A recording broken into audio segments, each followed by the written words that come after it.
Have you ever wondered how AI can look at an image of a car and not just identify it, but explain its specific features like acceleration and range? This isn't science fiction, it's the cutting edge of vision language models. But building these powerful AI systems has a staggering cost. Training a single large model from scratch can cost anywhere from $4 million to over $20 million and consume enough energy to power a small town. This has put truly advanced multimodal AI out of reach for almost everyone. This resource barrier was the problem we aimed to solve with Project Sherlock. Our central question was, instead of building an entirely new monolithic AI, could we take existing world-class vision and language AIs and teach them to work together, saving over 98% of the computational cost? The answer is yes, and the framework that makes it possible is called BLIP2. Let's break down how Sherlock uses it to make AI vision smarter and more accessible.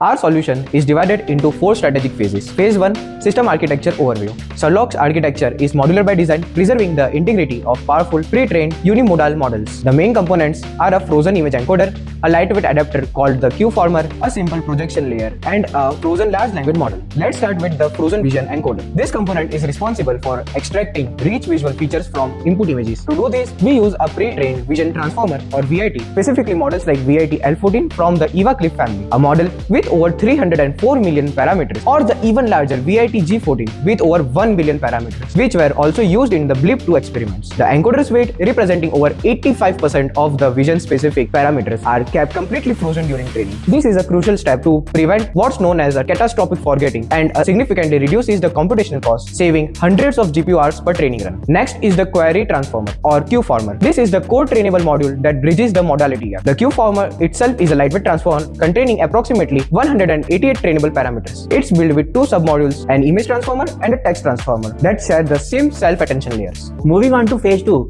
the Q-former and LLM integration.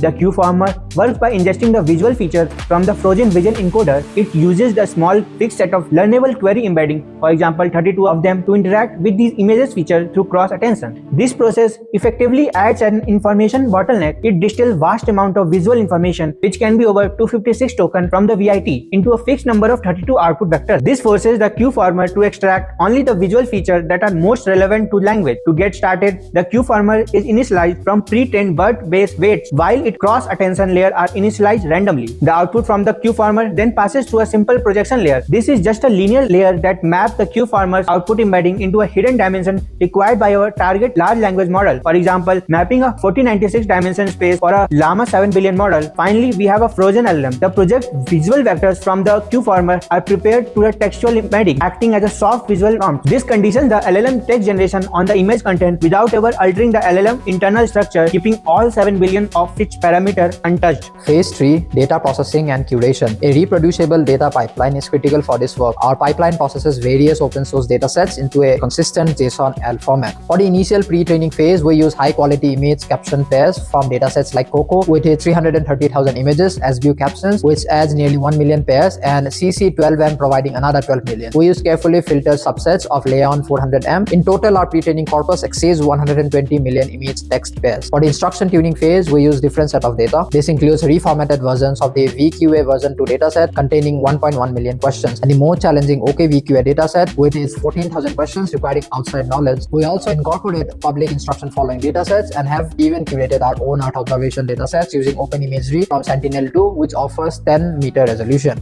and the Lancet with its 30-meter resolution. For this, we generated over 50,000 human-crafted instructions for specialized tasks like land cover classification across 12 distinct classes. Our pipeline handles deduplication, image normalization into 224 pixels, tokenization and sharding into 2 GB chunks to ensure data loading is fast and efficient. Let's move on to phase 4, the 2-stage training strategy. Our training is conducted in 2 distinct stages. This phase approach ensures stable learning and prevents any degradation of LLM's powerful pre-existing language capability. Stage 1 is vision language representation learning. The main goal here is to train the Q-former and projection layer to produce visual representation that the LLM can understand. During this phase, which runs about 10 epochs over our 120 million image dataset, the vision encoder and the core weights of the LLM remains frozen. This stage mirrors the first first pre-training stage for BLIP 2 and uses combination of learning objectives. The primary objective is image-grounded text generation, where the model learns to generate a caption from an image using a standard cross-entropy loss. This forces the Q-former to extract all the visual details needed to describe the image in text. We can supplement this with two optional objectives. Image-text contrastive learning for better alignment, reaching image-text retrieval recall at 1 score over 55% on COCO, and image-text matching to learn fine-grained details, achieving over 96% accuracy. Stage 2 is multimodal instruction tuning. After the adapter is pre-trained, we tune it on a diverse mix of around 500,000 instruction formatted examples. Here, the model learns visual reasoning and how to follow specific instructions, like answering a question about an image rather than just providing a generic caption. This second stage typically runs for 5 to 10 epochs, focuses on vision to language generative learning. After validating a pipeline with a small-scale prototype, we rigorously benchmark Sherlock. We confirm competitive performance on a standard vision language task, measuring captioning metric on COCO, where we achieve a CIDR score of 129, and a no caption where we score a 121. For VQA report on an accuracy of 78.2% on the VQA V2 test dev set at 62.5% on the more difficult OKVQA tests.